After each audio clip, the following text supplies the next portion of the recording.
Welcome to this strategic intelligence briefing. The market, as we've understood it for years, is fundamentally fracturing. We are no longer living in a single, cohesive economic reality. Instead, what we're seeing is a profound split, a bifurcation, and it's being driven by two incredibly powerful opposing forces. So today, we're going to dissect this new reality. All right, before we get into the thick of it, just a quick but mandatory disclaimer. Everything you're about to see is for educational and entertainment purposes. It is not financial, investment, or tax advice. So please always do your own research. This quote right here really gets to the heart of our entire analysis. The market is literally being torn in two. On one side, you have these major geopolitical shocks fueling a very sticky kind of inflation. But on the other side, there's this relentless, almost cycle-proof build-out of tech infrastructure that just doesn't seem to care. Understanding this split is absolutely critical, because these two worlds are now operating on entirely different sets of rules. So here's our roadmap for this briefing. We're going to start by analyzing that geopolitical shockwave. Then we'll pivot to the completely decoupled AI supercycle.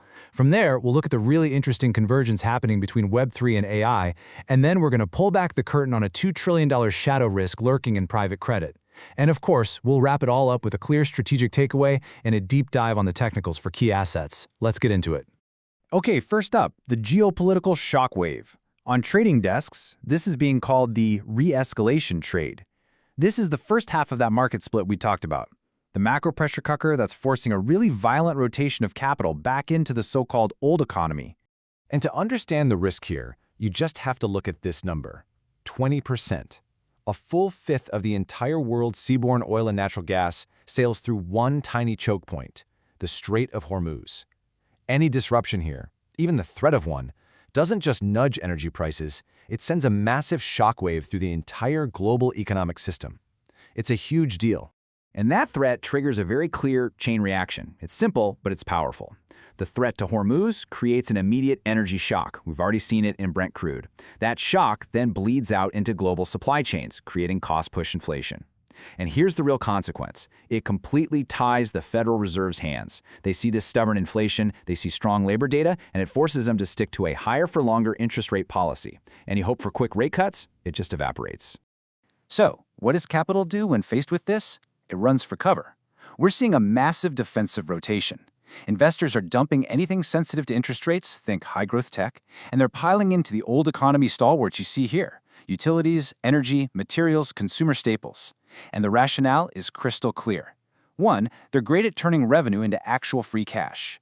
2, they are backed by real, physical, hard assets. And 3, and this is the most important one, they have pricing power. They can pass those inflationary costs right on to you and me, the consumer, and protect their profit margins. Now, let's completely switch gears and look at the other side of this bifurcated market. This is the second opposing force, the AI infrastructure boom. And this thing is a super cycle that appears to be completely immune to all those macro pressures we just laid out. This right here is the absolute key to understanding this half of the market. While the rest of the economy is bracing for the impact of higher rates and inflation, the capital pouring into AI's foundational layer, we're talking silicon, data centers, power grids, it isn't just continuing, it's actually accelerating. It's like it's operating in its own separate economic universe. And if you want to grasp the sheer scale of this build-out, just look at the hardware. This is NVIDIA's new Jetson T series. The T5000 model can deliver over 2,000 T-flops of AI performance. Now, a T-flop is a trillion calculations per second. We are talking about data center levels of computing power being crammed into a package small enough to run a factory robot. This isn't science fiction, this is happening right now. So for an investor, this is really crucial. The most obvious play might not be the best one anymore. The real opportunity may have moved beyond just the primary chip designers. Think about massive projects like the announced $25 billion Terafab. The real money is in the downstream supercycle that supports it. A factory like that needs highly specialized manufacturing equipment. It needs incredibly advanced liquid cooling systems to stop from melting. And most critically, it needs its own dedicated, massive power source. We're talking terawatt levels of demand that can only really be met by building a nuclear or natural gas plant right next door. That's where the opportunity is. Now, as this centralized AI build-out races ahead, it creates a new problem, right? You get a massive concentration of power in just a handful of tech giants. And that is setting the stage for a third structural trend, the convergence of AI with Web3, which is all about creating a decentralized alternative.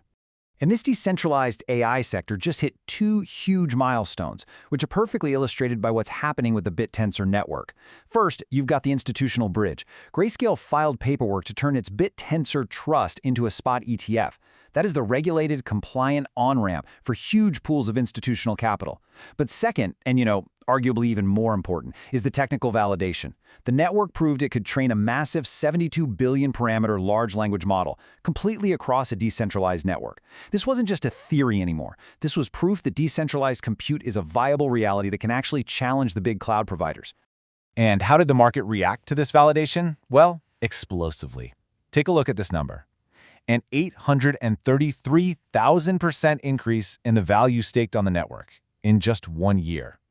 That's over $620 million in capital that has flooded into this ecosystem, locking up supply and signaling just a massive vote of confidence in the future of decentralized AI. So we've looked at the two very visible sides of this market split, but there's a third, hidden factor we have to talk about, a serious systemic risk that's brewing just beneath the surface. We're now turning our focus to the $2 trillion shadow lurking in the financial system, the opaque, unregulated world of private credit. So the big question that regulators are scrambling to answer is, what exactly is this $2 trillion shadow? Well, it's a market where non-bank lenders deal directly with corporations. It has absolutely exploded in size, and it operates almost entirely outside of public view. And what's really important here is that it's directly in the crosshairs of that higher-for-longer rate environment we talked about at the beginning. And this is where the systemic risk really snaps into focus. Look at this chart. This is the asset allocation for U.S. life insurers. According to Moody's, up to one-third of the assets held by our regulated insurance industry, the very money that's supposed to back our retirement accounts and our pensions, is now tied up in this murky, illiquid private credit market. This creates a direct pipeline for a crisis to spread from the shadows into the core of our financial system. This slide really just lays out the core of the problem. Public markets, they're transparent, they're liquid, assets are marked to market, which means their value is based on a real price right now.